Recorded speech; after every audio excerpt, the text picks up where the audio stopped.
जिस वेले अपने सामने कई शताब्दियां ते अर्ध शताब्दियां आईयां ने, जिन्नियां को मैं वेखियां उन्हां दे विचों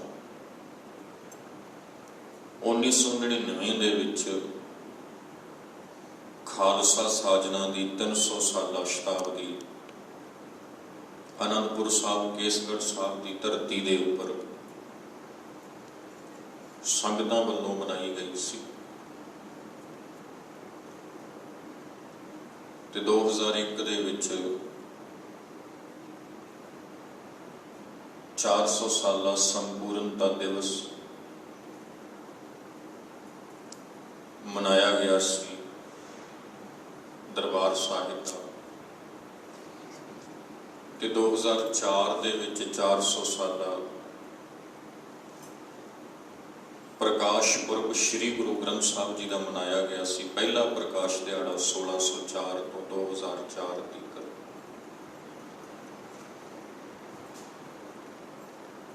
ते 2008 दे विच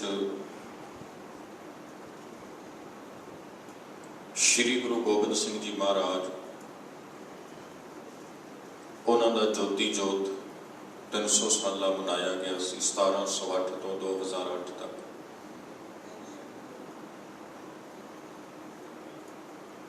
इदां ही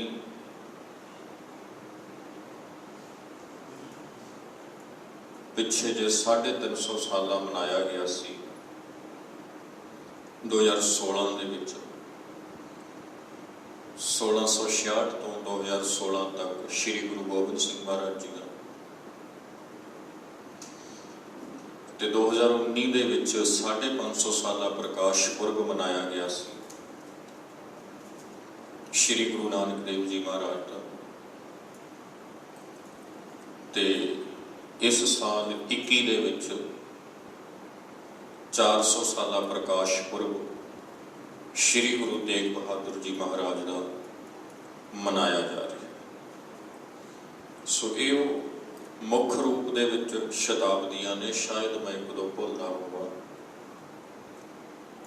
जो वड्डे पद्धर दे उपर पंथ ने रल मिल के मनाइयां ने।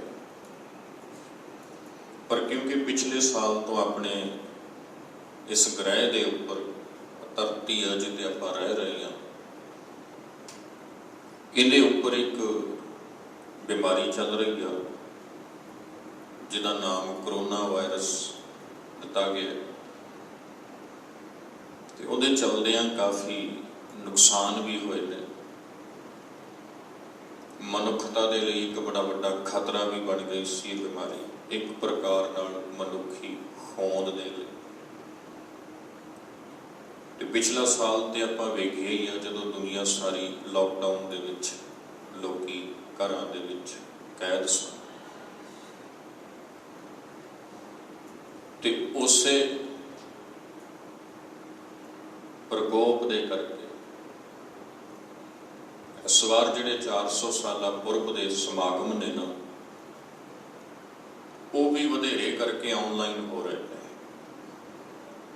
संगतां घरां च बैठ के लाहा लै रही हैं, क्योंकि जिन्हां ने साध संगत गुरु नाल प्रीत पाई है, गुरु नाल प्रेम पाया है, उन्हां गुरमुखां ने ते हर हीले सतगुरु दे दरबार दे नाल जुड़ गईयां, उत्ते जुड़ गए।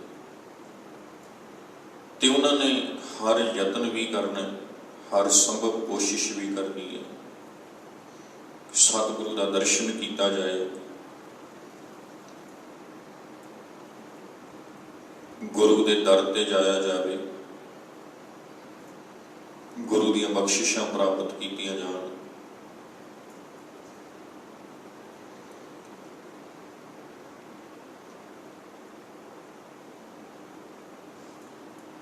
ते इहो जे समय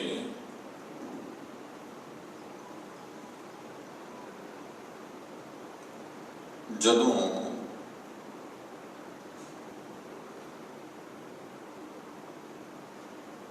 सारे पासे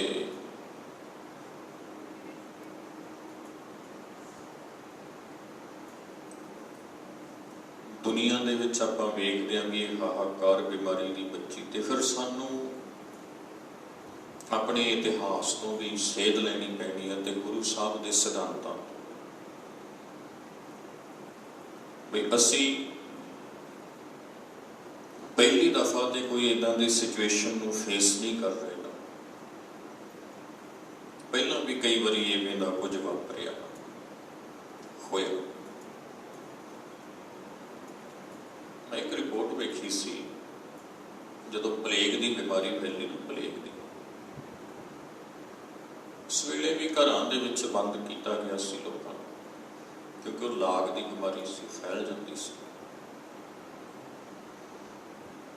ਹਜ਼ੂਰ ਸਾਹਿਬ ਕੋਈ ਦਰਸ਼ਨ ਕਰਕੇ ਸੰਗਤਾਂ ਜਾਂਦੀਆਂ ਹੋਣੀਆਂ ਉੱਥੇ, ਤੇ ਉੱਥੋਂ ਦੀ ਮੈਨੇਜਮੈਂਟ ਕਮੇਟੀ ਦੀ ਇੱਕ ਰਿਪੋਰਟ ਸਾਹਮਣੇ ਆਈ ਸੀ, ਉਹਨਾਂ ਦਾ ਇੱਕ ਇਸ਼ਤਿਹਾਰ ਸਾਹਮਣੇ ਆਇਆ ਸੀ ਕਿ ਭਾਈ ਜਿਹੜੀ ਸੰਗਤ ਨੇ ਇੱਥੇ ਦਰਸ਼ਨ ਕਰਨ ਆਉਣਾ ਜੋੜ ਮੇਲੇ ਦੇ ਦੌਰਾਨ, ਉਹਦੇ ਲਈ 2 ਚੀਜ਼ਾਂ ਲਾਜ਼ਮੀ ਨੇ। ਇੱਕ ਤੇ ਆਪਣੇ ਨਾਲ ਆਪਣੇ ਤੰਦਰੁਸਤ ਹੋਣ ਦਾ ਸਰਟੀਫਿਕੇਟ ਲੈ ਕੇ ਆਓ ਆਪਣੇ ਡਾਕਟਰ ਤੋਂ, ਉਹ ਲਿਖ ਕੇ ਦੇਵੇ ਵੀ ਹਾਂ ਇਹਨੂੰ ਬਿਮਾਰੀ ਹੈ ਨਹੀਂ। ਤੇ ਦੂਜਾ, ਜਦ ਤੁਸੀਂ ਇੱਥੇ ਆ ਜਾਂਦੇ ਹੋ ਤੇ ਤੁਹਾਨੂੰ ਸੰਗਤ ਵਿੱਚ ਜਾਣ ਤੋਂ ਪਹਿਲਾਂ ਇਕਾਂਤਵਾਸ ਰੱਖਿਆ ਜਾਏਗਾ, ਕੁਆਰੰਟਾਈਨ ਕੀਤਾ ਜਾਏਗਾ ਕੁਝ ਸਮੇਂ ਲਈ, ਤਾਂ ਕਿ ਜੇ ਉਹ ਲੱਛਣ ਤੁਹਾਡੇ 'ਚ ਪਾਏ ਜਾਂਦੇ ਨੇ ਬਿਮਾਰੀ ਦੇ, ਤੇ ਬਾਕੀ ਸੰਗਤ ਦੇ ਉੱਪਰ ਉਹਦਾ ਪ੍ਰਭਾਵ ਨਾ ਪਵੇ। ਸੋ ਇਹ ਇੱਕ ਸਦੀ ਪਹਿਲਾਂ ਦੀ ਗੱਲ ਆ।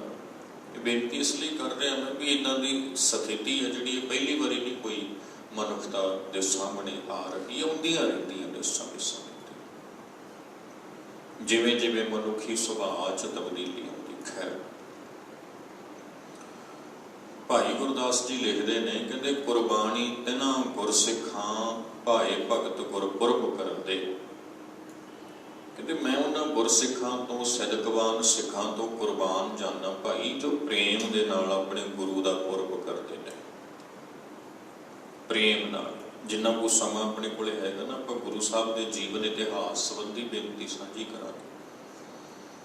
ਤੇ ਜਦੋਂ ਜੀਵਨ ਇਤਿਹਾਸ ਦੀ ਬੇਨਤੀ ਸਾਂਝੀ ਕਰਨੀ ਤੇ ਉਹਦੇ ਵਿੱਚ ਸਾਧ ਸੰਗਤ ਕਈ ਬੇਨਤੀਆਂ ਆਪਾਂ ਨੂੰ ਕਰਨੀਆਂ ਪੈਣੀਆਂ ਨੇ, ਤਾਰੀਖਾਂ ਦੇ ਸੰਬੰਧ ਵਿੱਚ ਵੀ ਗੱਲ ਕਰਨੀ ਪੈਣੀ ਆ, ਜ਼ਰੂਰੀ ਬਣ ਜਾਂਦੀ ਹੈ।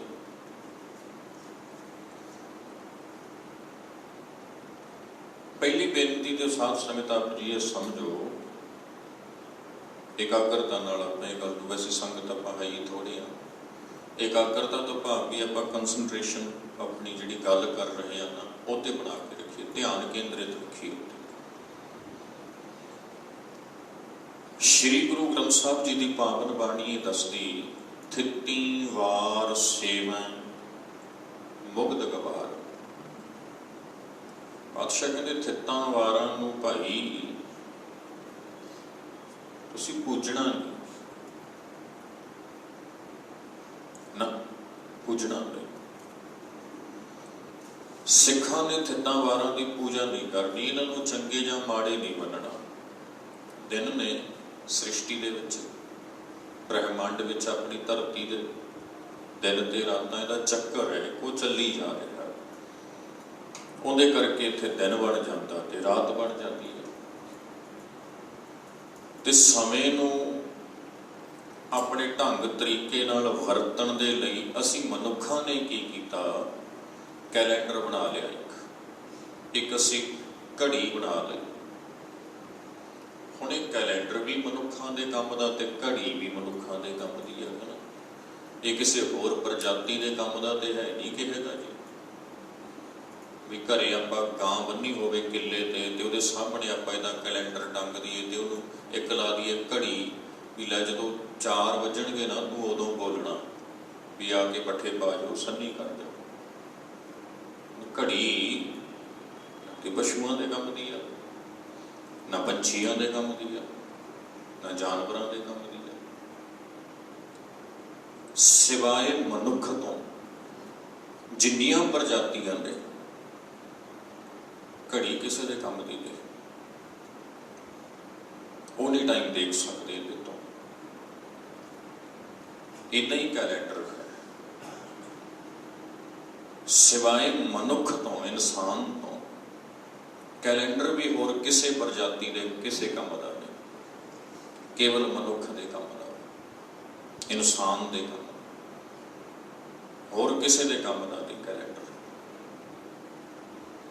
ਤੇ ਕੈਲੰਡਰ ਦੀਆਂ ਤਾਰੀਖਾਂ ਮਨੁੱਖ ਨੇ ਬਣਾਈਆਂ ਨੇ, ਆਪਣੇ ਜੀਵਨ ਨੂੰ ਇੱਕ ਸ਼ਡਿਊਲ ਦੇ ਵਿੱਚ ਢਾਲਣ ਲਈ ਬਣਾਈਆਂ ਨੇ। ਤੇ ਸ਼੍ਰੀ ਗੁਰੂ ਗ੍ਰੰਥ ਸਾਹਿਬ ਜੀ ਦੀ ਪਾਵਨ ਬਾਣੀ ਦੇ ਅੰਦਰ ਇਹਨਾਂ ਦਾ ਜ਼ਿਕਰ ਹੋਇਆ ਵਾ, ਦੇਸੀ ਮਹੀਨਿਆਂ ਦਾ। ਚੇਤ ਗੋਬਿੰਦ ਆਰਾਧੀਐ, ਹੋਵੈ ਆਨੰਦ ਘਣਾ, ਵੈਸਾਖ ਧੀਰਨ ਕਿਉਂ ਵਾਢੀਆਂ, ਜਿਨ੍ਹਾਂ ਪ੍ਰੇਮ ਵਿਛੋ। ਹਰ ਜੇਠ ਜੁੜੰਦਾ ਲੋੜੀਐ, ਜਿਸ ਅੱਗੇ ਸਭ ਨਿਵੰਨ, ਆਸਾੜ ਤਪੰਦਾ ਤਿਸ ਲੱਗੈ, ਹਰ ਨਾਹ ਨ ਜਿਨ੍ਹਾਂ ਪਾਸ, ਸਾਵਣ ਸਰਸੀ ਕਾਮਣੀ, ਚਰਨ ਕਮਲ ਸਿਉ ਪਿਆਰ, ਭਾਦੋਏ ਭਰਮ ਭੁਲਾਣੀਆਂ, ਦੂਜਾ ਲੱਗਾ ਹੇਤ। 12 ਮਹੀਨਿਆਂ ਦੀ ਗੱਲ ਗੁਰੂ ਗ੍ਰੰਥ ਸਾਹਿਬ ਮਹਾਰਾਜ ਜੀ ਦੇ ਅੰਦਰ ਹੋਈ ਤੇ 2 ਵਾਰ ਹੋਈ। ਇੱਕ ਵਾਰ ਪੰਜਵੇਂ ਪਾਤਸ਼ਾਹ ਗੁਰੂ ਅਰਜਨ ਦੇਵ ਜੀ ਮਹਾਰਾਜ ਨੇ ਕੀਤੀ ਤੇ ਇੱਕ ਵਾਰੀ ਸ਼੍ਰੀ ਗੁਰੂ ਨਾਨਕ ਦੇਵ ਜੀ ਮਹਾਰਾਜ ਸੱਚੇ ਪਾਤਸ਼ਾਹ ਨੇ ਕੀਤੀ। ਤੇ ਇੱਥੋਂ ਸਾਨੂੰ ਇਹ ਸੰਕੇਤ ਮਿਲ ਜਾਂਦਾ ਵੀ ਸਾਡੇ ਸਤਿਗੁਰੂ ਜਿਹੜੀਆਂ ਤਰੀਕਾਂ ਵੇਖਦੇ ਹੋਣਗੇ ਨਾ, ਉਹ ਤਰੀਕਾਂ ਸੂਰਜ ਦੀ ਚਾਲ ਵਾਲੀਆਂ ਤਰੀਕਾਂ ਹੋਣਗੀਆਂ, ਕਿਉਂਕਿ ਉਹਨਾਂ ਨੇ ਸੰਗਰਾਂਦ ਤੋਂ ਸੰਗਰਾਂਦ ਦੀ ਗੱਲ ਕੀਤੀ। ਉਹਨਾਂ ਸੂਰਜ ਦੀ ਰਾਸ ਦੇ ਪਹਿਲੇ ਦਿਨ ਤੋਂ ਮਹੀਨਾ ਸ਼ੁਰੂ ਹੋਣ ਦੀ ਗੱਲ ਕੀਤੀ, ਨਾ ਕਿ ਚੰਦਰਮਾ ਦੇ ਚੱਕਰ ਤੋਂ ਪਹਿਲਾ ਦਿਨ ਸ਼ੁਰੂ ਹੋਣ ਦੀ ਗੱਲ ਕੀਤੀ। ਹੁਣ ਇਹ 2 ਵਾਰੀ ਗੁਰੂ ਗ੍ਰੰਥ ਸਾਹਿਬ 'ਚ ਆਇਆ ਹੈ ਨਾ। ਤੇ ਇੱਥੋਂ ਇਹ ਸੰਕੇਤ ਮਿਲਦਾ ਵੀ ਸਾਡੇ ਸੱਚੇ ਪਾਤਸ਼ਾਹ ਜਿਹੜਾ ਕੈਲੰਡਰ ਵਰਤਦੇ ਹੋਣਗੇ, ਜਿਹੜੀਆਂ ਤਰੀਕਾਂ ਵਰਤਦੇ ਹੋਣਗੇ, ਉਹ ਸੂਰਜ ਦੀ ਚਾਲ ਵਾਲੀਆਂ ਤਰੀਕਾਂ ਹੋਣਗੀਆਂ, ਉਹ ਚੰਦਰਮਾ ਦੀ ਚਾਲ ਵਾਲੀਆਂ ਤਰੀਕਾਂ ਵੀ ਹੋਣਗੀਆਂ। ਠੀਕ ਹੈ। ਦੂਜੀ ਗੱਲ, ਅੱਜ 9ਵੇਂ ਪਾਤਸ਼ਾਹ ਗੁਰੂ ਤੇਗ ਬਹਾਦਰ ਜੀ ਦਾ ਪੁਰਬ ਮਨਾਇਆ ਜਾ ਰਿਹਾ, ਤੇ ਜਿਸ ਦਿਨ ਸ਼੍ਰੀ ਗੁਰੂ ਤੇਗ ਬਹਾਦਰ ਜੀ ਦਾ ਆਗਮਨ ਹੋਇਆ ਨਾ, ਉਸ ਦਿਨ ਜੇ ਤੇ ਆਪਾਂ ਈਸਾਈਆਂ ਦਾ ਕੈਲੰਡਰ ਚੱਕੀਏ, ਉਸ ਦਿਨ ਈਸਾਈਆਂ ਦੇ ਕੈਲੰਡਰ ਤੇ 1 ਅਪ੍ਰੈਲ 1621 ਸੀ। ਠੀਕ ਹੈ ਜੀ। ਤੇ ਜੇ ਉਸੇ ਦਿਨ ਦਾ ਆਪਾਂ ਸੂਰਜ ਦੀ ਚਾਲ ਵਾਲਾ ਦੇਸੀ ਕੈਲੰਡਰ ਲੱਗੇ, ਉਹਦੇ ਉੱਪਰ ਵਿਸਾਖ ਦੀ 5 ਤਰੀਕ ਸੀ। ਤੇ ਜੇ ਉਸੇ ਦਿਨ ਵਾਲਾ ਚੰਦਰਮਾ ਦੀ ਚਾਲ ਵਾਲਾ ਕੈਲੰਡਰ ਚੱਕੀਏ, ਉਹਦੇ ਉੱਪਰ ਵਿਸਾਖ ਸ਼ੁਦੀ 5 ਸੀ।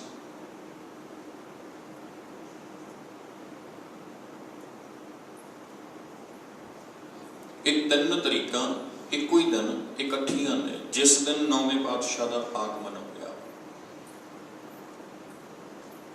ਇਹ ਹੁਣ ਪੰਥ ਨੇ ਫੈਸਲਾ ਕਰਨਾ ਜਾਂ ਆਪਾਂ ਸਿੱਖਾਂ ਨੇ ਇਹ ਸੋਚਣਾ ਬਈ ਅਸੀਂ 3 ਤਰੀਕਾਂ ਵਿੱਚੋਂ ਕਿਹੜੀ ਇੱਕ ਤਰੀਕ ਨੂੰ ਗੁਰੂ ਤੇਗ ਬਹਾਦਰ ਜੀ ਦਾ ਪ੍ਰਕਾਸ਼ ਪੁਰਬ ਮਨਾਉਣਾ ਹੈ, ਕਿਉਂਕਿ ਉਸ ਦਿਨ 1 ਅਪ੍ਰੈਲ ਸੀ, ਕਿਉਂਕਿ ਉਸ ਦਿਨ ਸੂਰਜੀ ਚਾਲ ਦੇ ਵਿਸਾਖ ਦੀ 5 ਤਰੀਕ ਸੀ, ਤੇ ਚੰਦਰਮਾ ਦੀ ਚਾਲ ਦੇ ਵਿਸਾਖ ਦੇ ਸ਼ੁਦੀ 5 ਸੀ।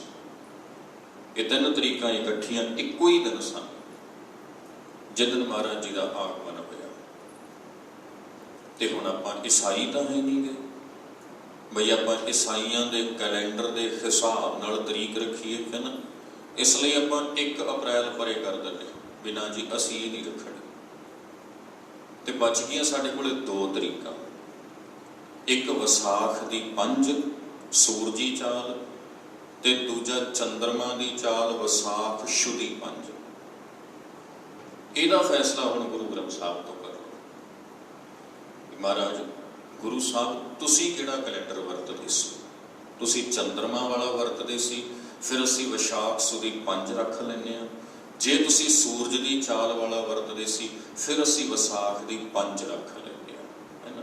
ਉਹ ਬੇਨਤੀ ਮੈਂ ਆਪ ਜੀ ਨੂੰ ਪਹਿਲਾਂ ਕਰ ਦਿੱਤੀ ਵੀ ਗੁਰੂ ਸਾਹਿਬ ਸੂਰਜ ਦੀ ਚਾਲ ਵਾਲਾ ਕੈਲੰਡਰ ਵਰਤਦੇ ਸੀ ਤੇ ਉਹਦੇ ਹਿਸਾਬ ਨਾਲ ਗੁਰੂ ਜੀ ਦਾ ਪ੍ਰਕਾਸ਼ 5 ਵਿਸਾਖ ਤੇ 5 ਵਿਸਾਖ ਜੀ 18 ਅਪ੍ਰੈਲ ਨੂੰ ਲੰਘ ਚੁੱਕਿਆ।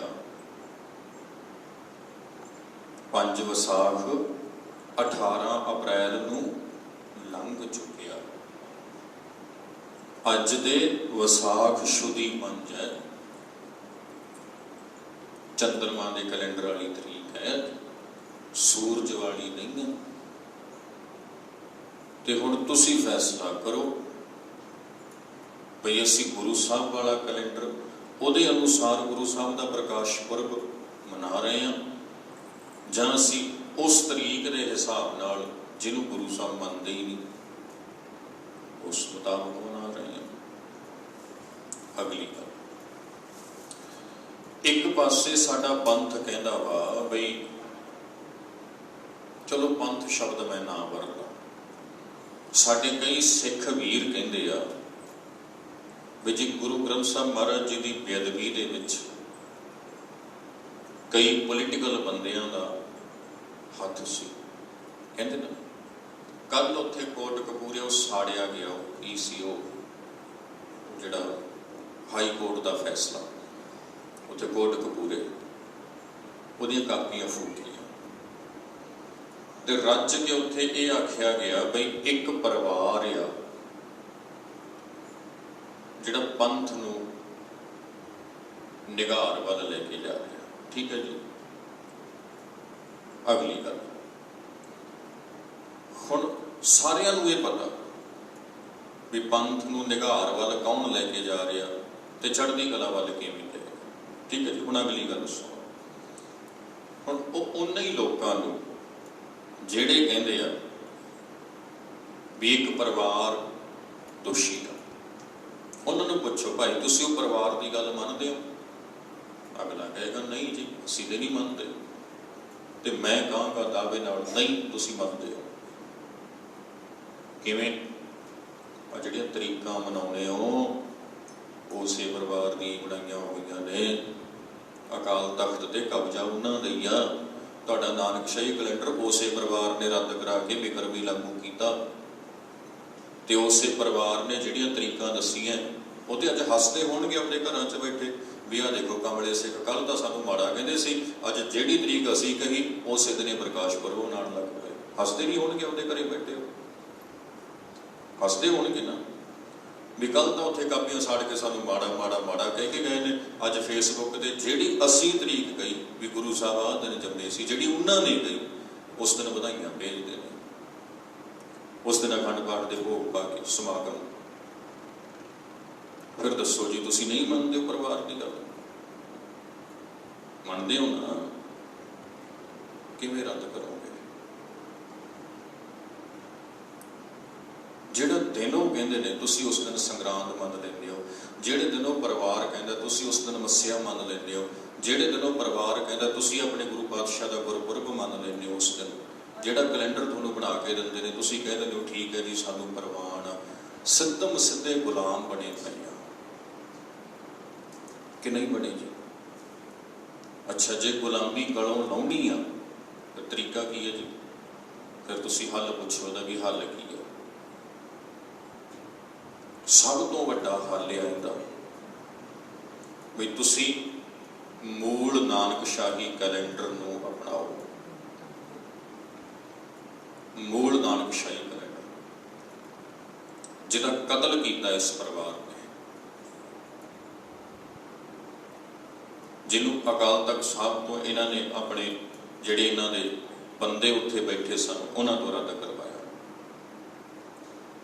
ਤੁਸੀਂ ਉਹ ਕੈਲੰਡਰ ਅਪਣਾਓ, ਉਹ ਉਹਦੇ 'ਚ ਵੇਖੋ ਵੀ ਕਿਹੜੇ ਗੁਰੂ ਪਾਤਸ਼ਾਹ ਦਾ ਗੁਰਪੁਰਬ, ਤੱਥਾਂ ਦੇ ਆਧਾਰਿਤ ਉਹਨਾਂ ਨੇ ਤਾਰੀਖਾਂ ਦਿੱਤੀਆਂ ਨੇ, ਤੱਥਾਂ ਤੇ ਆਧਾਰਿਤ। ਸੋ ਫਿਰ ਤੋਂ ਮੈਂ ਬੇਨਤੀ ਕਰਾਂ ਭਾਈ ਵੀ 9ਵੇਂ ਪਾਤਸ਼ਾਹ ਗੁਰੂ ਤੇਗ ਬਹਾਦਰ ਜੀ ਦਾ ਪ੍ਰਕਾਸ਼ ਪੁਰਬ 3 ਤਰੀਕਾਂ ਸਨ ਉਸ ਦਿਨ ਇਕੱਠੀਆਂ। ਇੱਕ ਤੇ 1 ਅਪ੍ਰੈਲ ਉਸ ਦਿਨ ਸੀ, ਇੱਕ ਸੂਰਜੀ ਕੈਲੰਡਰ ਦੀ 5 ਵਿਸਾਖ ਸੀ, ਇੱਕ ਚੰਦਰਮਾ ਦਾ ਜਿਹੜਾ ਬ੍ਰਹਮਣਾਂ ਦਾ ਕੈਲੰਡਰ ਆ ਪੰਡਤਾਂ ਦਾ, ਉਹਦੀ ਵਿਸਾਖ ਸ਼ੁਦੀ 5 ਸੀ, ਤੇ ਅੱਜ ਉਹ ਵਿਸਾਖ ਸ਼ੁਦੀ 5 ਆ, ਅੱਜ ਉਹ ਬ੍ਰਹਮਣਾਂ ਦੇ ਕੈਲੰਡਰ ਦੀ। ਤੇ ਅੱਜ ਤੁਸੀਂ ਉਹਨਾਂ ਦੀ ਤਰੀਕ ਦੇ ਮੁਤਾਬਕ ਮਨਾ ਰਹੇ ਹੋ।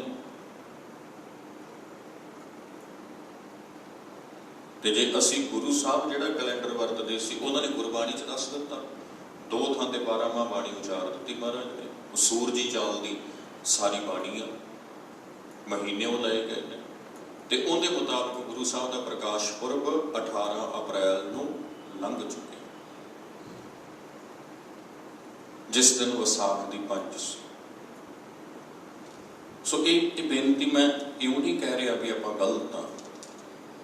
ਮੇਰੇ ਕਹਿਣ ਤੋਂ ਬਾਅਦ ਇਹ ਵੀ ਨਹੀਂ ਵੀ ਸਾਨੂੰ ਅੱਜ ਦਿਨ ਨਹੀਂ ਮਨਾਉਣਾ ਚਾਹੀਦਾ। ਅਸੀਂ ਤਾਂ ਸੈਲੀਬ੍ਰੇਟ ਕਰਨਾ, ਮਨਾਉਣਾ। ਅਸੀਂ ਜਿਹੜੇ ਮਰਜ਼ੀ ਦਿਨ ਮਨਾ ਲਈਏ, ਚਾਹੇ ਕੱਲ੍ਹ ਨੂੰ ਮਨਾ ਲਈਏ, ਹੈ ਨਾ। ਅਸੀਂ ਤੇ ਆਪਣੇ ਗੁਰੂ ਪਾਤਸ਼ਾਹ ਨੂੰ ਯਾਦ ਕਰਨਾ, ਦਿਨੇ ਕਰੀਏ ਰਾਤ ਕਰੀਏ, ਜਦੋਂ ਸਾਨੂੰ ਸਮਾਂ ਮਿਲਦਾ ਅਸੀਂ ਉਦੋਂ ਕਰੀਏ। ਅਸੀਂ ਤੇ ਆਪਣੇ ਪਾਤਸ਼ਾਹ ਦੀਆਂ ਬਖਸ਼ਿਸ਼ਾਂ ਲੈਣੀਆਂ ਨੇ। ਅਸੀਂ ਜਦੋਂ ਵੀ ਸਤਿਗੁਰ ਦੀ ਯਾਦ ਵਿੱਚ ਜੁੜਾਂਗੇ, ਗੁਰੂ ਸਾਹਿਬ ਦੇ ਚਰਨਾਂ 'ਚ ਬੈਠਾਂਗੇ, ਮਹਾਰਾਜ ਜੀ ਨੂੰ ਬੇਨਤੀ ਕਰਾਂਗੇ। ਸਤਿਗੁਰੂ ਤੇ ਸਾਡੇ ਹਾਜ਼ਰ ਨਾਜ਼ਰ ਨੇ, ਸਾਡੇ ਤੋਂ ਦੂਰ ਹੈ ਨਹੀਂ। ਮਹਾਰਾਜ ਜੀ ਕਹਿੰਦੇ ਨੇ, ਸਤਿਗੁਰ ਮੇਰਾ ਸਦਾ ਸਦਾ ਨਾ ਆਵੇ ਨਾ ਜਾਏ, ਗੁਰ ਮੇਰਾ ਸੰਗ ਸਦਾ ਹੈ ਨਾਲੇ। ਗੁਰੂ ਤੇ ਸਾਡੇ ਤੋਂ ਵੱਖ ਹੀ ਨਹੀਂ, ਦੂਰ ਹੀ ਨਹੀਂ। ਗੁਰੂ ਤੇ ਸਦਾ ਹੀ ਬਖਸ਼ਿੰਦ ਹੈ, ਸਦ ਬਖਸ਼ਿੰਦ ਸਦਾ ਮਿਹਰਬਾਨਾ। ਗੁਰ ਪਰਮੇਸ਼ਰ ਏਕੋ ਜਾਨ।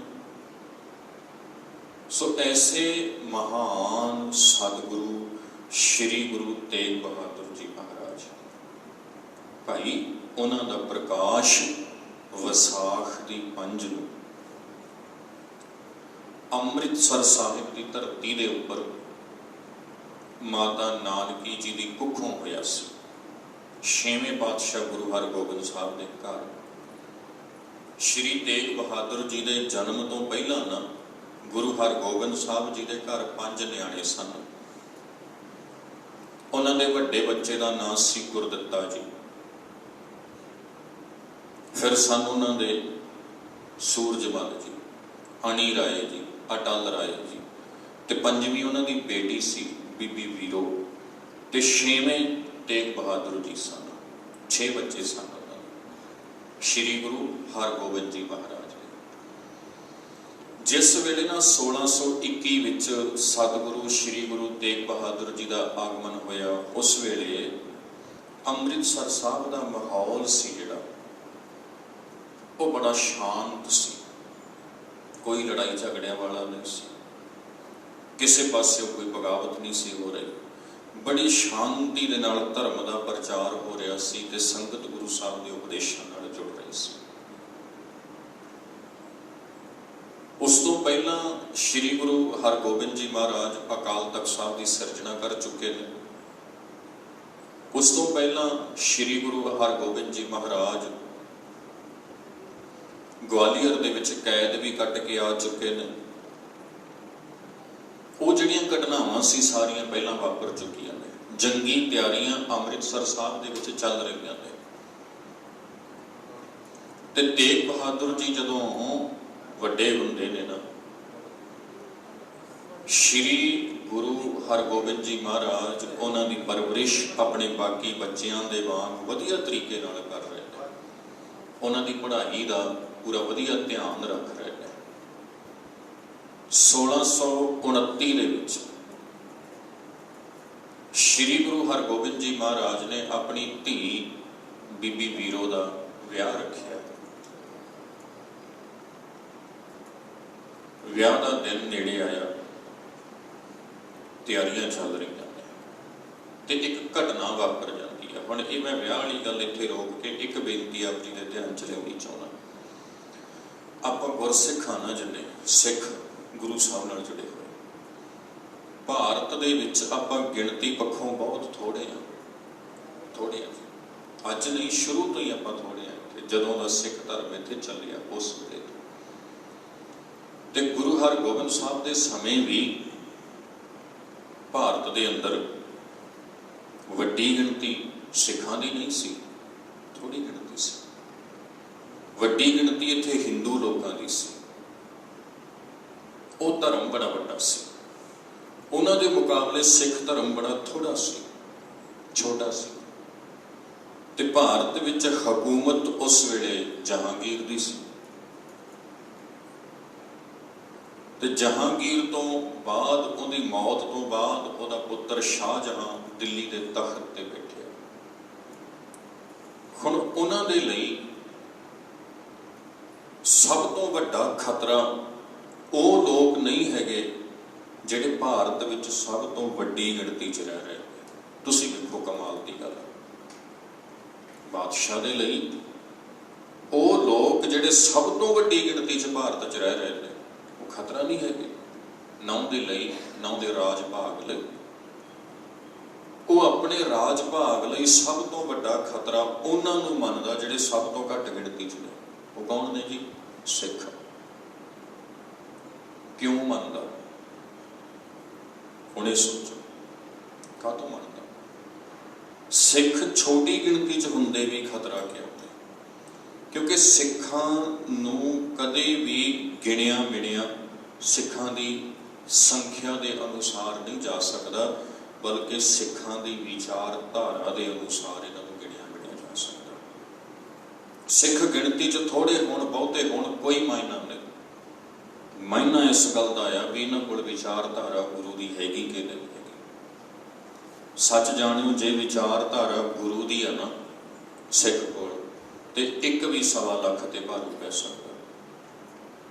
ਤੇ ਜੇ ਇਹਦੇ ਕੋਲ ਗੁਰੂ ਦੀ ਵਿਚਾਰਧਾਰਾ ਹੀ ਹੈ ਨਹੀਂ, ਇਹ ਲੱਖਾਂ ਦੀ ਗਿਣਤੀ 'ਚ ਹੁੰਦਾ ਵੀ ਇਕੱਲਾ ਹੋਵੇਗਾ। ਸੋ ਇੱਥੇ ਕੀਮਤ ਸਤਿਗੁਰ ਦੀ ਵਿਚਾਰ ਦੀ ਹੈ, ਗੁਰੂ ਸਾਹਿਬ ਦੀ ਬਖਸ਼ੀ ਹੋਈ ਸਿੱਖਿਆ ਦੀ ਕੀਮਤ ਹੈ। ਇੱਥੇ ਗਿਣਤੀਆਂ ਦੀ ਕੀਮਤ ਨਹੀਂ ਹੈ। ਗਿਣਤੀ 'ਚ ਭਾਵੇਂ ਥੋੜੇ ਸੀ, ਪਰ ਫਿਰ ਵੀ ਹਕੂਮਤ ਲਈ ਖਤਰਾ ਸੀ। ਤੇ ਇਹਦੇ ਕਰਕੇ ਸ਼ਾਹਜਹਾਨ ਨੇ ਗੱਦੀ ਤੇ ਬੈਠਦਿਆਂ ਸ਼੍ਰੀ ਗੁਰੂ ਹਰਗੋਬਿੰਦ ਜੀ ਮਹਾਰਾਜ ਦੇ ਉੱਪਰ ਪਹਿਲਾ ਹਮਲਾ 1629 'ਚ ਕੀਤਾ, ਅੰਮ੍ਰਿਤਸਰ। ਉਹ ਵੀ ਉਸ ਵੇਲੇ ਜਿਸ ਵੇਲੇ ਹਰਗੋਬਿੰਦ ਪਾਤਸ਼ਾਹ ਮਹਾਰਾਜ ਆਪਣੀ ਧੀ ਦੇ ਵਿਆਹ ਦੇ ਕਾਰਜ ਵਿੱਚ ਰੁੱਝੇ ਹੋਏ ਨੇ। ਉਧਰੋਂ ਤੇ ਬਰਾਤ ਨੇ ਆਉਣਾ, ਇੱਧਰੋਂ ਸੈਨਾ ਚੜ੍ਹ ਕੇ ਆ ਜਾਂਦੀ ਆ, ਇੱਧਰੋਂ ਤੇ ਬੀਬੀ ਵੀਰੋ ਦੀ ਡੋਲੀ ਘਰੋਂ ਵਿਦਾ ਕਰਨੀ ਆ, ਤੇ ਇੱਧਰੋਂ ਗੁਰੂ ਹਰਗੋਬਿੰਦ ਸਾਹਿਬ ਨੂੰ ਸਿੱਖਾਂ ਦੇ ਜਥੇ ਭੇਜਣੇ ਪੈ ਜਾਂਦੇ ਨੇ। ਦਿਨ ਦੇ ਦਿਨ, ਜਿਸ ਦਿਨ ਵਿਆਹ ਹੋਣਾ ਸੀ, ਉਸ ਦਿਨ ਹਮਲਾ ਕੀਤਾ ਗਿਆ ਗੁਰੂ ਹਰਗੋਬਿੰਦ ਪਾਤਸ਼ਾਹ ਦੀ। ਸਿਚੁਏਸ਼ਨ ਵੇਖੋ ਤੁਸੀਂ ਕਿਵੇਂ ਦੀ ਹੋਏਗੀ। ਧੀ ਦਾ ਵਿਆਹ ਹੋਵੇ ਤੇ ਉੱਪਰੋਂ ਹਮਲਾ ਹੋ ਜਾਏ। ਸਾਰੀਆਂ ਤਿਆਰੀਆਂ ਧਰੀਆਂ ਧਰਾਈਆਂ ਰਹਿ ਗਈਆਂ ਤੇ ਐਨ ਮੌਕੇ ਤੇ ਗੁਰੂ ਸਾਹਿਬ ਨੂੰ ਸਾਰਾ ਪਲਾਨ ਚੇਂਜ ਕਰਨਾ ਪਿਆ। ਸ਼੍ਰੀ ਗੁਰੂ ਹਰਗੋਬਿੰਦ ਸਾਹਿਬ ਨੇ ਸਿੱਖਾਂ ਦੇ ਇੱਕ ਜਥੇ ਨਾਲ ਆਪਣੀ ਧੀ, ਆਪਣੇ ਪਰਿਵਾਰ ਨੂੰ ਝਬਾਲ ਭੇਜਿਆ ਤੇ ਇੱਕ ਜਥਾ ਬਰਾਤ ਵਾਸਤੇ ਭੇਜਿਆ ਗਿਆ ਬਈ ਜੇ ਉਹ ਅੰਮ੍ਰਿਤਸਰ ਆਉਂਦੇ ਨੇ ਉਹਨਾਂ ਨੂੰ ਮੋੜ ਕੇ ਝਬਾਲ ਲੈ ਕੇ ਜਾਇਆ ਜਾਵੇ, ਵਿਆਹ ਦਾ ਸਾਰਾ ਕਾਰਜ ਉੱਥੇ ਨਿਭਾਇਆ ਜਾਏਗਾ। ਤੇ ਸੱਚੇ ਪਾਤਸ਼ਾਹ ਮਹਾਰਾਜ ਆਪ ਇੱਧਰੋਂ ਸਿੱਖਾਂ ਦੀ ਅਗਵਾਈ ਕਰਦੇ ਨੇ ਦੁਪਹਿਰ ਤੱਕ, ਤੇ ਫਿਰ ਸ਼ਾਮਾਂ ਤੀਕ ਉੱਧਰ ਜਾਂਦੇ ਨੇ, ਬਰਾਤੀਆਂ ਨੂੰ ਮਿਲਦੇ ਨੇ। ਇੱਧਰੋਂ ਸਿੱਖਾਂ ਦੀ ਖਬਰਸਾਰ ਲੈ ਰਹੇ ਨੇ ਤੇ ਉੱਧਰੋਂ ਵਿਆਹ ਦੀਆਂ ਰੀਤਾਂ ਨਿਭਾ ਰਹੇ ਨੇ। ਦੋਵੇਂ ਕਾਰਜ ਇਕੱਠੇ ਨਿਭਾਏ ਗਏ। ਸਾਧ ਸੰਗਤ ਫਤਿਹ ਹੋਈ ਤੇ 1634 ਤੱਕ ਨਾ 5.5 ਸਾਲਾਂ ਦੇ ਵਿੱਚ ਗੁਰੂ ਹਰਗੋਬਿੰਦ ਸਾਹਿਬ ਦੇ 4 ਹਮਲੇ ਬੜੇ ਵੱਡੇ। ਮਨੋਰਥ ਇੱਕੋ ਹੀ ਸੀ, ਅੰਮ੍ਰਿਤਸਰ ਛੱਡੋ। ਅਖੀਰ ਗੁਰੂ ਹਰਗੋਬਿੰਦ ਸਾਹਿਬ ਨੇ 1634 'ਚ ਅੰਮ੍ਰਿਤਸਰ ਛੱਡਿਆ। ਕਿੰਨੇ 'ਚ ਜੀ? 1634 'ਚ। ਤੇ ਸ਼੍ਰੀ ਗੁਰੂ ਤੇਗ ਬਹਾਦਰ ਮਹਾਰਾਜ ਜੀ ਦਾ ਆਗਮਨ 1621 'ਚ ਹੋਇਆ। ਤੇ 34 'ਚ ਜਦੋਂ ਅੰਮ੍ਰਿਤਸਰ ਛੱਡਦੇ ਨੇ, ਕੀਰਤਪੁਰ ਸਾਹਿਬ ਆਉਂਦੇ ਨੇ, ਉਸ ਵੇਲੇ ਤੇਗ ਬਹਾਦਰ ਜੀ ਦੀ ਉਮਰ 13 ਸਾਲ ਦੀ ਹੈ। ਤੇ ਉਹ 13 ਸਾਲਾਂ ਦੀ ਉਮਰ ਤੱਕ ਯੁੱਧ ਵਿੱਦਿਆ ਸਿੱਖ ਜਾਂਦੇ ਨੇ, ਗੁਰਮਤਿ ਦੀ ਸਾਰੀ ਪੜ੍ਹਾਈ ਪੜ੍ਹ ਜਾਂਦੇ ਨੇ, ਸੰਸਕ੍ਰਿਤ ਅਤੇ ਫਾਰਸੀ ਦੇ ਚੰਗੇ ਵਿਦਵਾਨ ਬਣ ਜਾਂਦੇ ਨੇ, ਚੰਗੇ ਵਿਦਵਾਨ। ਸੋ ਉਹ ਮਹਾਰਾਜ ਜੀ ਕੀਰਤਪੁਰ ਸਾਹਿਬ ਆਏ। 10 ਸਾਲ ਦਾ ਸਮਾਂ ਸਤਿਗੁਰੂ ਜੀ ਨੇ 1644 ਤੱਕ 6ਵੇਂ ਪਾਤਸ਼ਾਹ ਨੇ ਕੀਰਤਪੁਰ ਗੁਜ਼ਾਰਿਆ। ਕਈ ਹਾਦਸੇ ਵਾਪਰੇ ਕੀਰਤਪੁਰ ਰਹਿੰਦਿਆਂ। ਬਾਬਾ ਅਟਲ ਰਾਏ ਜੀ ਤੇ ਉੱਥੇ ਅੰਮ੍ਰਿਤਸਰ ਹੀ ਚਲਾਣਾ ਕਰ ਗਏ ਸੀ। ਬਾਬਾ ਗੁਰਦਿੱਤਾ ਜੀ ਕੀਰਤਪੁਰ ਆ ਕੇ ਚਲਾਣਾ ਕਰ ਗਏ। ਬਾਬਾ ਅਣੀ ਰਾਏ ਜੀ ਇੱਥੇ ਆ ਕੇ ਚਲਾਣਾ ਕਰ ਗਏ। ਕਈ ਹਾਦਸੇ ਗੁਰਪਰਿਵਾਰ 'ਚ ਇੱਥੇ ਵਾਪਰੇ, ਪਰ ਫਿਰ ਵੀ ਸ਼੍ਰੀ ਗੁਰੂ ਹਰਗੋਬਿੰਦ ਜੀ ਅਗਵਾਈ ਕਰਦੇ ਰਹੇ। 1644 'ਚ ਮਹਾਰਾਜ ਜੀ ਜੋਤੀ ਜੋਤ ਸਮਾ ਗਏ ਤੇ 1644 ਤੱਕ ਸ਼੍ਰੀ ਤੇਗ ਬਹਾਦਰ ਜੀ ਦੀ ਉਮਰ 23 ਸਾਲ ਦੀ ਬਣਦੀ ਹੈ।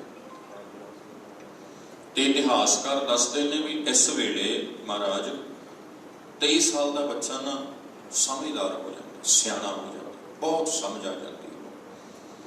ਤੇ ਇਸ ਵੇਲੇ ਮਹਾਰਾਜ ਆਪਣੀ ਮਾਤਾ ਨਾਨਕੀ ਦੇ ਨਾਲ ਆਪਣੇ ਨਾਨਕੇ ਪਿੰਡ ਚਲੇ ਗਏ। ਨਾਨਕਾ ਪਿੰਡ ਕਿਹੜਾ ਸੀ ਜੀ? ਬਕਾਲਾ। ਬਕਾਲੇ ਚਲੇ ਗਏ ਤੇ ਅੰਮ੍ਰਿਤਸਰ ਰਹਿੰਦਿਆਂ ਹੀ ਸ਼੍ਰੀ ਗੁਰੂ ਤੇਗ ਬਹਾਦਰ ਜੀ ਦੀ ਸ਼ਾਦੀ ਹੋ ਗਈ ਸੀ। ਭਾਈ ਲਾਲ ਚੰਦ ਜੀ ਨੇ ਲਖਨੌਰ ਦੇ ਰਹਿਣ ਵਾਲੇ, ਉਹਨਾਂ ਦੀ ਧੀ ਗੁਜਰੀ ਦੇ ਨਾਲ ਵਿਆਹ ਹੋ ਗਿਆ ਸੀ 8 ਸਾਲ ਦੀ ਉਮਰ 'ਚ। ਕਿਉਂਕਿ ਬਜ਼ੁਰਗਾਂ ਨੂੰ ਪਤਾ ਵੀ ਪਹਿਲੇ ਸਮਿਆਂ 'ਚ ਛੋਟੀ ਉਮਰਾਂ 'ਚ ਵਿਆਹ ਕਰ ਦਿੰਦੇ ਸਨ। ਵਿਆਹ ਹੋ ਜਾਂਦਾ ਸੀ ਨਿੱਕੀ ਉਮਰ ਦੇ ਵਿੱਚ, 7 ਸਾਲ ਦਾ, 8 ਸਾਲ ਦਾ, 9 ਸਾਲ ਦਾ ਬੱਚਾ। ਤੇ ਫਿਰ ਵਿਆਹ ਤੋਂ ਬਾਅਦ 'ਚ ਬੱਚਾ ਆਪਣੇ ਘਰ, ਬੱਚੀ ਆਪਣੇ ਘਰ। ਜਦੋਂ ਉਮਰ ਕਰਕੇ ਉਹ ਯੋਗ ਹੋ ਜਾਂਦੇ ਸੀ ਗ੍ਰਸਤ ਮਾਰਗ 'ਚ ਪ੍ਰਵੇਸ਼ ਕਰਨ ਦੇ ਲਈ, ਫਿਰ ਮੁਕਲਾਵਾ ਕਰ ਦਿੱਤਾ ਜਾਂਦਾ ਸੀ, ਫਿਰ ਲੜਕੀ ਨੂੰ ਤੋਰ ਦਿੱਤਾ ਜਾਂਦਾ ਸੀ। ਸੋ ਇਹ ਰੀਤ ਆਪਣੇ ਪੰਜਾਬ ਦੇ ਵਿੱਚ ਵਾਹਵਾ ਸਮਾਂ ਆਪਣੇ ਭਾਰਤ ਵਿੱਚ ਚੱਲੀ ਆ। ਵਿਆਹ ਤੇ ਮੁਕਲਾਵੇ ਦੀ ਪਿੱਛੇ ਜਿਹੀ ਖਤਮ ਹੋਈ ਹੈ ਥੋੜਾ ਸਮਾਂ ਪਹਿਲਾਂ, ਕੁਝ ਸਾਲ ਪਹਿਲਾਂ। ਸੋ ਇੱਦਾਂ ਹੀ ਸਾਡੇ ਗੁਰੂ ਪਾਤਸ਼ਾਹ ਦੇ ਵਿਆਹ ਵੀ ਉਸ ਸਮਾਜਿਕ ਰੀਤ ਦੇ ਅਧੀਨ ਛੋਟੀਆਂ ਉਮਰਾਂ ਦੇ ਵਿੱਚ ਹੋਏ। ਤੇ ਜਦੋਂ ਉਮਰ ਕਰਕੇ ਯੋਗ ਹੁੰਦੇ ਰਹੇ ਤੇ ਮਹਾਰਾਜ ਜੀ ਉਦੋਂ ਫਿਰ ਉਹ ਡੋਲੇ ਘਰ ਆਉਂਦਾ ਸੀ ਉਹਨਾਂ ਦਾ। ਜਦੋਂ ਹੁਣ ਬਕਾਲੇ ਗਏ ਸੱਚੇ ਪਾਤਸ਼ਾਹ ਤੇ ਮਾਤਾ ਗੁਜਰੀ ਜੀ ਦਾ ਫਿਰ ਮੁਕਲਾਵਾ ਹੋਇਆ। ਜਦੋਂ ਬਕਾਲੇ ਗਏ ਉਸ ਵੇਲੇ ਗੁਜਰੀ ਜੀ ਉੱਥੇ ਬਕਾਲੇ ਆ ਕੇ ਰਹਿਣ ਲੱਗ ਪਏ ਆਪਣੇ ਪਤੀ ਸ਼੍ਰੀ ਤੇਗ ਬਹਾਦਰ ਜੀ ਦੇ ਨਾਲ। ਇੱਧਰੋਂ 44 ਦੇ ਵਿੱਚ ਗੁਰਿਆਈ ਦੇ ਦਿੱਤੀ ਗਈ ਸੀ 7ਵੇਂ ਪਾਤਸ਼ਾਹ ਸ਼੍ਰੀ ਗੁਰੂ ਹਰਿਰਾਏ ਜੀ। ਤੇ ਜਦੋਂ ਸ਼੍ਰੀ ਗੁਰੂ ਹਰਿਰਾਏ ਜੀ ਮਹਾਰਾਜ ਗੁਰਗੱਦੀ ਤੇ ਬੈਠੇ ਸੀ ਨਾ, ਤਾਂ ਸ਼੍ਰੀ ਗੁਰੂ ਹਰਿਰਾਏ ਸਾਹਿਬ ਜੀ ਦੇ ਨਾਲ ਤੇਗ ਬਹਾਦਰ ਜੀ ਦੀਆਂ ਮੁਲਾਕਾਤਾਂ ਦਾ ਜ਼ਿਕਰ ਮਿਲਦਾ।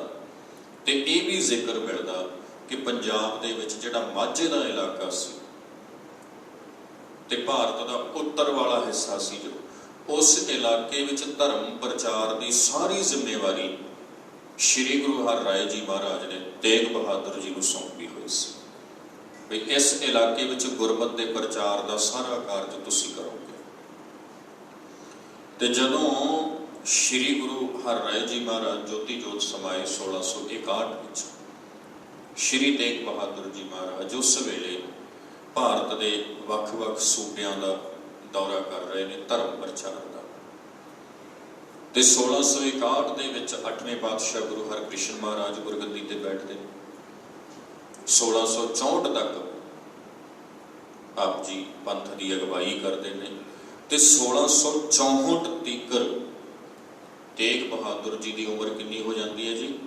43 ਸਾਲ। ਕਿੰਨੀ ਉਮਰ? 43 ਸਾਲ। ਆਪਾਂ ਜਿੰਨੀ ਕੋਈ ਇੱਥੇ ਬੈਠੇ ਆਪਾਂ ਵੇਖੀਏ, ਕਈਆਂ ਨੇ ਹਾਲੇ ਪੜ੍ਹਨਾ ਉਸ ਉਮਰ ਤੱਕ ਤੇ ਕਈ ਲੰਘ ਚੁੱਕੇ ਨੇ ਉਸ ਉਮਰ 'ਚ, ਹੈ ਨਾ। ਕਈ ਥੋੜੇ ਸੱਜਣ 43-44 ਸਾਲ ਦੀ ਉਮਰ ਦੇ ਨੇੜੇ ਹੋਣੇ। 1664 ਵਿੱਚ ਜਦੋਂ 8ਵੇਂ ਪਾਤਸ਼ਾਹ ਜੋਤੀ ਜੋਤ ਸਮਾਏ ਦਿੱਲੀ, ਤੇ ਉਸ ਵੇਲੇ ਤੇਗ ਬਹਾਦਰ ਜੀ ਬਕਾਲੇ ਨੇ ਤੇ ਉਹਨਾਂ ਦੀ ਉਮਰ 43 ਸਾਲ ਦੇ ਕਰੀਬ ਪਹੁੰਚੀ ਹੋਈ ਆ। ਤੇ ਦਿੱਲੀ ਦੇ ਵਿੱਚੋਂ 8ਵੇਂ ਪਾਤਸ਼ਾਹ ਜੀ ਦਾ ਹੁਕਮ ਹੁੰਦਾ ਬਈ ਅਗਲੀ ਗੁਰਿਆਈ ਬਕਾਲੇ ਦੇ ਵਿੱਚ ਹੈ, ਬਾਬਾ ਬਕਾਲੇ, ਉਹਨਾਂ ਨੇ ਅਗਲਾ ਗੁਰੂ ਬਣਨਾ। ਇਤਿਹਾਸ ਹੀ ਵੀ ਦੱਸਦਾ, ਕਹਿੰਦੇ ਰਾਮ ਰਾਏ ਨਾ ਉਸ ਵੇਲੇ ਤੱਕ, ਰਾਮ ਰਾਏ ਦਿੱਲੀ ਬੈਠਾ ਸੀ। ਉਹਨੇ ਰਾਮ ਰਾਏ ਕੌਣ ਸੀ? ਸ਼੍ਰੀ ਹਰਿਕ੍ਰਿਸ਼ਨ ਜੀ ਮਹਾਰਾਜ 8ਵੇਂ ਪਾਤਸ਼ਾਹ ਸ਼੍ਰੀ ਗੁਰੂ ਹਰਿਕ੍ਰਿਸ਼ਨ, ਉਹਨਾਂ ਦਾ ਵੱਡਾ ਭਰਾ ਸੀ राम राय चाਹੁंदा सी मैं गुरु बना, पर जदों गुरु हरकृष्ण जी ने गुरु तेग बहादुर जी के गुरु होने की अपने वालों सिक्ख्या की जां संगत नूं हुक्म किया तो राम राय बड़ा औखा होया।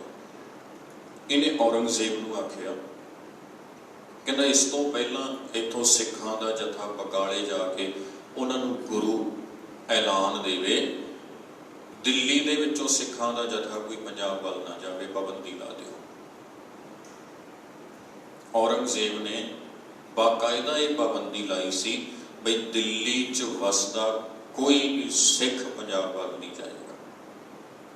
बाकायदा ये पाबंदी लगी सी ताकि राम राय नूं गुरु डिकलेयर किया जा सके सरकारी तौर पर, ते कीता भी गया है ना। तुसीं हुण जदों कदी तुहानूं समा लग्या ना, महाराज किरपा करे सुख वरते करोना खत्म हो गए तो देहरादून जाओ तुसीं। मैं जाके आया देहरादून तो जो मसूरी आने आप पहाड़ी चढ़ते हैं, सड़क के रोड रस्ते हो जाइए तो उत्थे मसूरी जाते हैं, रस्ते दे विच ना एक अस्थान पैंदा, एक जगह पैंदी बाबा वड्डी पहाड़ियां च, सामने उहदा गेट लग्या, अगे बहुत वधिया तरीके नाल उहनूं बनाया गया तो राम राय की जगह उत्थे सामने लिखिया होया श्री गुरु राम राय जी महाराज बोर्ड ते, ये लिख के लाया, अज भी लाया हुआ, मैं देख के आया, तुसीं देख के आओ कदी गए उस पासे। ते राम राय नूं सरकारी पद्धर ते गुरु घोषित किया गया औरंगजेब के वलों, सरकारी तौर पर ऐलान किया गया राम राय के गुरु होने का। सरकारी ऐलान पहली बारी सिक्खी च होया भी कोई बादशाह किसी को गुरु बना रहा वा। ते साध संगत इन्ना ही नहीं किया औरंगजेब ने, उन्हें ना राम राय को जगीर भी दी उन्होंने पहाड़ियां च, उन्होंने ना दून दियां पहाड़ियां कहते सी, दून दियां, ते राम राय ने उत्थे डेरा बनाया जाके अपना डेरा साहब, ते उथों उन्होंने डेरा दून ते हौली हौली देहरादून कहण लग पिया सी, ते अजकल वो शहर का नाम देहरादून करके प्रसिद्ध है। राम राय का डेरा सी ते देहरा भी उत्थे ही है, ते उन्होंने देहरादून तां ही कहते हैं क्योंकि वो उसनूं अलाट की गई थां सी सरकारी पद्धर ते। सो खैर पाबंदियां लाइयां, पर जिवें किवें इन्हां पाबंदियां विचों निकलदा एक जथा माता कृष्ण कौर की अगवाई दे विच दिल्लियों पंजाब आया ते बकाले आके गुरु तेग बहादुर जी नूं गुरु होण दा उन्होंने जिहड़ा सी सतगुरु दा हुक्म वो बख्शिया ते उन्हां दा गुरु होना प्रगट किया। बकाले च मंजियां लगियां पईयां सी धीरमल उन्हां दियां। हुण इह धीरमल कौन सी? श्री गुरु तेग बहादुर जी का वड्डा भरा कौन सी? सब तो वड्डा बाबा गुरदित्ता, ठीक है जी, सब तो वड्डे भरा सन बाबा गुरदित्ता जी। बाबा गुरदित्ता जी के पुत्र सन हर राय, जिहड़े साडे 7वें पातशाह 7वें गुरु बने श्री गुरु हर राय जी महाराज, बाबा गुरदित्ता जी के पुत्र सन। ते श्री गुरु हर राय जी का सगा भरा सी धीरमल। धीरमल कौन सी? 7वें पातशाह का सगा भरा सी, बाबा गुरदित्ता जी का पुत्र सी ते 6वें पातशाह गुरु हरगोबिंद जी का पोता सी। धीरमल का कहता सी मैं गुरु बना, राम राय कहता मैं गुरु बना। इन्हां दोनों च कशमकश चल रही है। हुण राम राय का सरकारी ऐलान करा लैंदा अपने गुरु होने का, रह जांदा बेचारा धीरमल। जदों इनू पता चलता भी बकाले च गुरु बैठा, ये कहा तो धीरमल बकाले च डेरा ला लेता कि मैं गुरु बना, ते अपने मसंद उत्थे पाल लैंदा। पर जदों दिल्ली तो आई हुई संगत माता कृष्ण कौर जी की अगवाई दे विच, माता कृष्ण कौर जी कौन सन जी? श्री गुरु हरकृष्ण महाराज जी के माता जी। उन्होंने आके जदों तेग बहादुर जी को गुरु प्रगट किया तो इनू धीरमल को बड़ा दुख लग्या। धीरमल अपने मसंदा की मीटिंग करके कहता भी इन्हों राह चों परे करना, तो उहदे लई एक प्लान वो लीकदे ने भी गुरु तेग बहादुर जी ते गोली चला के खत्म कर दिता जाए। तो तुसीं हैरान होवोगे 1764 के अखीर विच बकाले श्री गुरु तेग बहादुर जी अपनी धर्मशाला अपने घर बैठे हुए सन ते शीहे मसंद ने धीरमल दे भेजे ने गुरु तेग बहादुर जी के मत्थे का निशाना बना के गोली चलाई सी। उनते उहदा कोई कारण बनया, कहते निशाना मुक गया, पता नहीं वो डर गया गोली चलाने वेले जां की घटना वापरी। वो गोली सी ना जिहड़ी शरले उहदे इदां गुरु तेग बहादुर जी का मत्था रगड़ के लग गई सी, मत्था लहू लुहान कर दिता सी गुरु तेग बहादुर साहब जिन्हां दा आपां प्रकाश पुरब मना रहे हैं। उन्हां ते जानलेवा हमला कीता सी धीरमल ने, बड़ा वड्डा हमला कीता सी। ते जदों ये गोली का खड़ाक आया, इधरों भाई मक्खण शाह लुबाणा का जथा भी पहुंचा होया बकाले। मक्खण शाह एक व्यापारी सी, धनाड़ बंदा सी, चौधरी सी, अमीर सी, गुजरात के इलाके का रहने वाला सी, कच्छ इलाके का दसते हैं। ते गुरु घर का प्रेमी सी, समय समय ते सेवा च हिस्सा पाउण आउंदा रहिंदा सी। इहदे नाल सिपाही भी हुंदे सी, तकड़ा बंदा सी, बॉडीगार्ड अपने अंग रखिया अपने सिपाही नाल रखदा सी। ये आए ते जदों इन्हां ने गोली का खड़ाक सुनिया ना, इन्हां ने अपने घोड़े दौड़ा के शीहे मसंद नूं फड़ लिया, कुटमार करके पुछया तैनूं किहने भेजिया? धीरमल ने, ते जाके धीरमल नूं सुट लिया। काफ़ी उत्थे बकाले च लड़ाई होई ते श्री गुरु तेग बहादुर महाराज कहते भाई हुण आपां इत्थे नहीं रहना, इत्थे पै रिहा कलेश, गल कोई होर बन जानी है, आपां इत्थों चल पाउंदे आ। महाराज जी उत्थों धर्म प्रचार करते माझे के इलाके च आए, अमृतसर वख-वख थावां तों दी लंघदे ना, उधरों दुआबे विचों हुंदे हुए अमृतसर आ गए, क्योंकि अमृतसर गुरु तेग बहादुर साहब का जन्म स्थान, आप जी का प्रकाश उत्थे होया। अज गुरमत समागम उत्थे गुरुद्वारा गुरु के महल बाजार वाली गली जिहड़ा गुरुद्वारा साहब हैगा, कभी आप जी ने दर्शन किए हुण उत्थे चल रहे हैं प्रकाश पुरब नूं समर्पित, महाराज जी का प्रकाश उत्थे होया सी। सो सतगुरु जी का जन्म स्थान सी ते उन्हां दे पिता गुरु हरगोबिंद साहब जी ने उत्थे धरती नूं भाग लाए सन। उन्हां दे दादा श्री गुरु अर्जुन देव जी महाराज ने वसाया नगर सी, चित्त करता सी महाराज का भी जाइए उत्थे। ते जदों गए उत्थे कहते प्रिथी चंद का पोता सोढी हर जी वो काबज सी। जदों उन्होंने पता चलिया भी गुरु तेग बहादुर आ रहे ने, ला के ना जिवें अपना दरबार साहब आए दे दरवाजे ने इदां ला के जिंदे ते दौड़ गया भी मैं अंदर नहीं आउण देना, इत्थे काबज नहीं होण देना।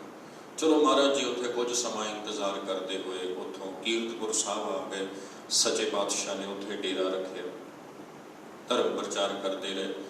ते 2 हाड़ 1665 ईस्वी दे विच श्री गुरु तेग बहादुर जी महाराज ने माखोवाल की जमीन खरीद के उत्थे एक नगर वसाया, उहदा नाम रखिया चक नानकी।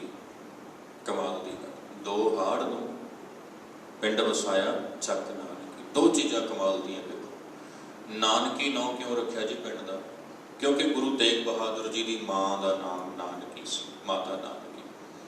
ते 2 हाड़ की तरीक क्यों रखी? क्योंकि उन्होंने पिता गुरु हरगोबिंद साहब का जन्म दिन प्रकाश दिहाड़ा 2 हाड़ का, उन्होंने अपने पिता के प्रकाश दिहाड़े वाले दिन अपनी माँ के नाम के उपर जगह खरीद के एक पिंड वसाउणा आरंभ किया।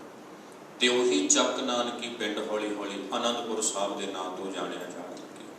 ते 1665 के अखीर श्री गुरु तेग बहादुर महाराज उन्होंने कोल संगतां आउंदियां रहियां, महाराज जी दीवान करते सन। धर्म प्रचार दौरियां लई पूरब दे वल निकले। आप जी ने आनंदपुर साहब तो अपना धर्म प्रचार दौरा संगतां दा जथा परिवार नूं अपने नाल लैके शुरू किया। आप जी हरिद्वार गए, उतों इलाहाबाद गए, उतों आप जी वख-वख थावां ते हुंदे इन्हां तीर्थां ते धर्म प्रचार करते, गुरमत ज्ञान वंडदे हुए पटना साहब पढ़े। ते जदों तक पटने अपड़े सन महाराज जी 1665 के अखीर च आप जी चले सन, है ना, 1665 के अखीर च चले सन। 66 तक आप जी उत्थे थां रुकदे उत्थे पहुँच गए सन पटने। ते उदों तिकर कहते माता गुजरी जी इस हालत विच नहीं सन भी वो लम्मा पैंडा तय कर सकन, क्योंकि शरीर की हालत ये सी भी उन्होंने कुख च बालक का परवरिश हो रही सी। गोबिंद राय जी उन्हों का जन्म होना सी, थोड़े समय तक वो सफ़र नहीं सी तय कर सकते। ਗੁਰੂ ਸਾਹਿਬ ਜੀ ਦਾ ਅੱਗੇ ਢਾਕੇ ਜਾਣਾ ਅਤਿਅੰਤ ਲਾਜ਼ਮੀ ਸੀ ਬੰਗਾਲ ਦੇ ਵਿੱਚ ਧਰਮ ਪ੍ਰਚਾਰ ਕਰਨਾ। ਸੋ ਮਹਾਰਾਜ ਜੀ ਨੇ ਆਪਣੀ ਧਰਮ ਪਤਨੀ ਨੂੰ ਮਾਤਾ ਗੁਜਰੀ ਜੀ ਨੂੰ ਤੇ ਆਪਣੀ ਮਾਤਾ ਨੂੰ ਮਾਤਾ ਨਾਨਕੀ ਨੂੰ ਤੇ ਸੰਗਤਾਂ ਨੂੰ ਉੱਥੇ ਪਟਨੇ ਰੋਕ ਦਿੱਤਾ ਵੀ ਤੁਸੀਂ ਇੱਥੇ ਸੰਗਤਾਂ ਦੀ ਧਰਮਸ਼ਾਲਾ 'ਚ ਰੁਕ ਜਾਓ ਤੇ ਅਸੀਂ ਧਰਮ ਪ੍ਰਚਾਰ ਕਰਦੇ ਉਸ ਬੰਗਾਲ ਦੇ ਇਲਾਕੇ 'ਚ ਜਾਂਦੇ ਹਾਂ। ਸਤਿਗੁਰੂ ਜੀ ਨੇ ਬੰਗਾਲ ਹਾਲੇ ਪਹੁੰਚੇ ਹੀ ਸਨ ਢਾਕੇ। ਮਹਾਰਾਜ ਜੀ ਨੂੰ ਪਿੱਛੋਂ ਹੀ ਖਬਰ ਆਈ ਵੀ ਸਤਿਗੁਰੂ ਜੀ ਬਾਲਕ ਦਾ ਜਨਮ ਹੋਇਆ ਤੇ ਨਾਮ ਗੁਰੂ ਸਾਹਿਬ ਨੇ ਮੋੜ ਵੀ ਚਿੱਠੀ ਭੇਜੀ, ਭਾਈ ਗੁਰੂ ਰੱਖੇਗਾ, ਸੰਗਤ ਸੇਵਾ ਕਰੇ। ਗੋਬਿੰਦ ਰਾਏ ਨਾਮ ਪ੍ਰਗਟ ਕੀਤਾ, ਗੋਬਿੰਦ ਰਾਏ ਤੋਂ ਬੱਚੇ ਨੂੰ ਜਾਣਿਆ ਤੇ ਕੁਝ ਸਾਲ ਗੁਰੂ ਸਾਹਿਬ ਉੱਥੇ ਧਰਮ ਪ੍ਰਚਾਰ ਕਰਦੇ ਰਹੇ ਬੰਗਾਲ ਦੇ ਇਲਾਕੇ 'ਚ, ਜਿੱਥੇ ਲੋਕ ਅੰਧ ਵਿਸ਼ਵਾਸਾਂ 'ਚ, ਜਾਦੂ ਟੂਣਿਆਂ 'ਚ, ਪਤਾ ਨਹੀਂ ਕਿੰਨਾ 'ਚ ਫਸੇ ਹੋਏ ਸਨ।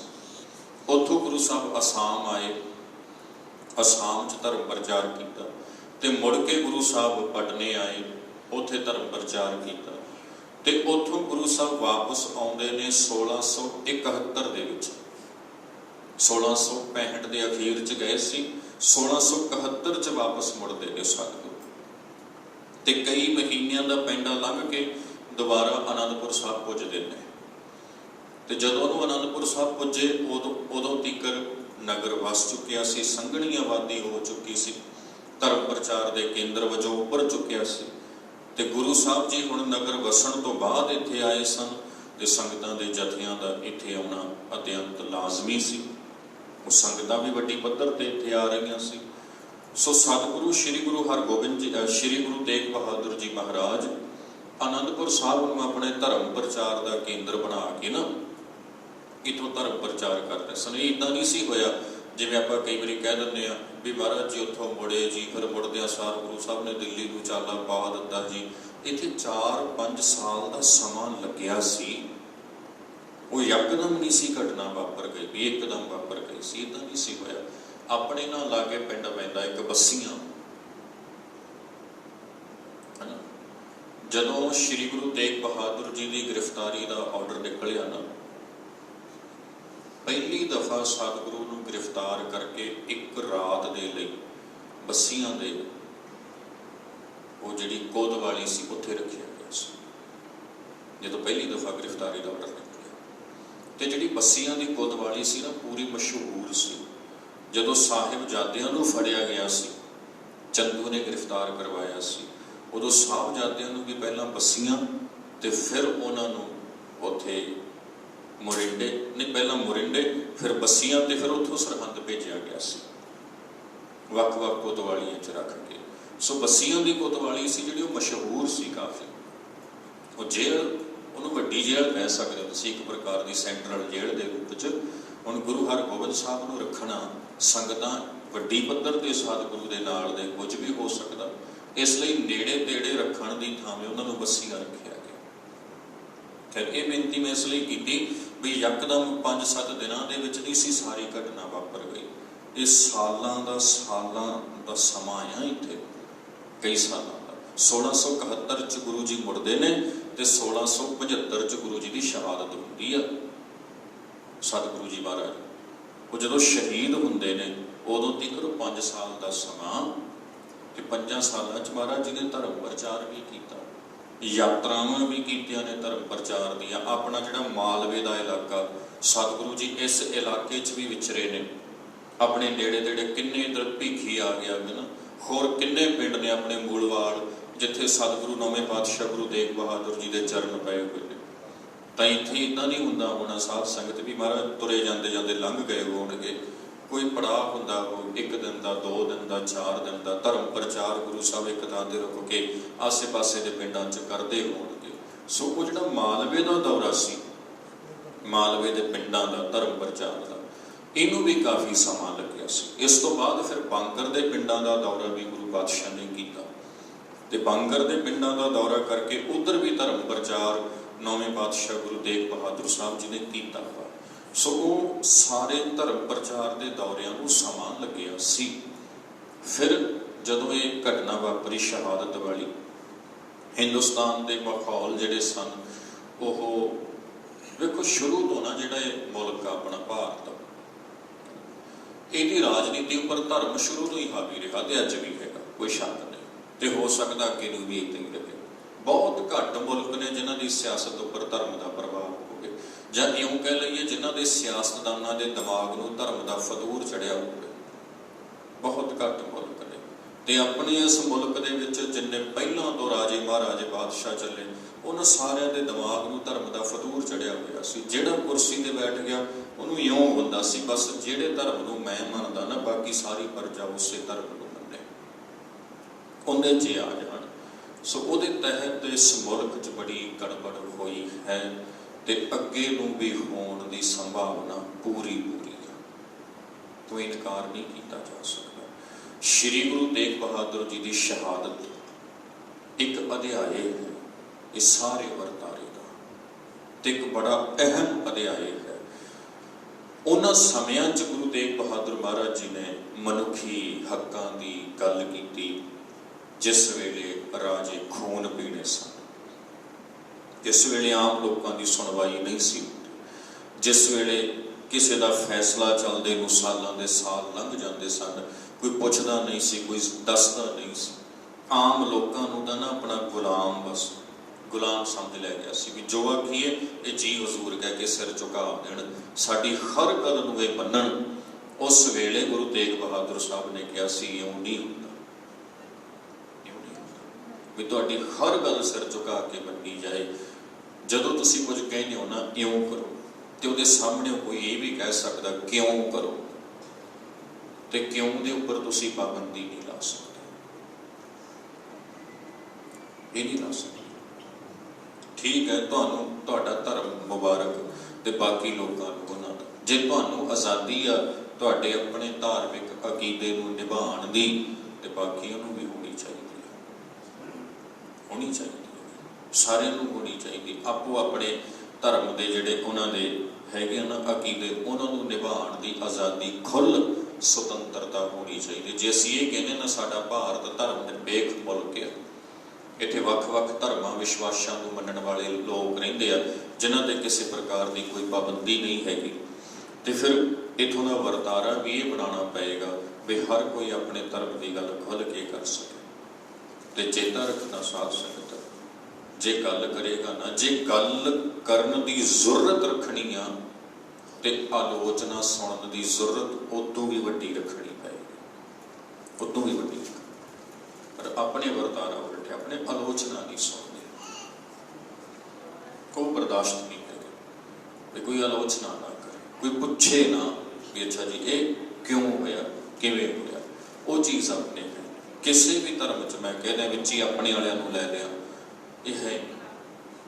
ਜਿੱਥੇ ਸਤਿਗੁਰੂ ਗੁਰੂ ਨਾਨਕ ਦੇਵ ਮਹਾਰਾਜ ਜੀ ਨੇ ਇਹ ਗੱਲ ਲਿਖੀ ਸਿੱਧ ਗੋਸ਼ਟ ਬਾਣੀ ਦੇ ਅੰਦਰ ਵੀ ਜਦੋਂ ਸਿੱਧਾਂ ਨਾਲ ਸਾਡੀ ਮੁਲਾਕਾਤ ਹੋਈ ਤੇ ਬਾਕਾਇਦਾ ਸਿੱਧਾਂ ਨੇ ਸਾਨੂੰ ਸਵਾਲ ਕੀਤੇ, ਸਾਨੂੰ ਪੁੱਛਿਆ ਵੀ ਗੁਰੂ ਨਾਨਕ ਜੀ ਸਾਡੇ ਵਿਸ਼ਵਾਸ ਆ ਨੇ, ਅਸੀਂ ਐ ਮੰਨਦੇ ਹੋ, ਤੁਸੀਂ ਦੱਸੋ ਤੁਹਾਡੇ ਕੀ ਅਮਰਤਾ ਨੇ, ਤੁਸੀਂ ਕੀ ਮੰਨਦੇ ਹੋ, ਕਿਉਂ ਮੰਨਦੇ ਹੋ ਜੋ ਮੰਨਦੇ ਹੋ।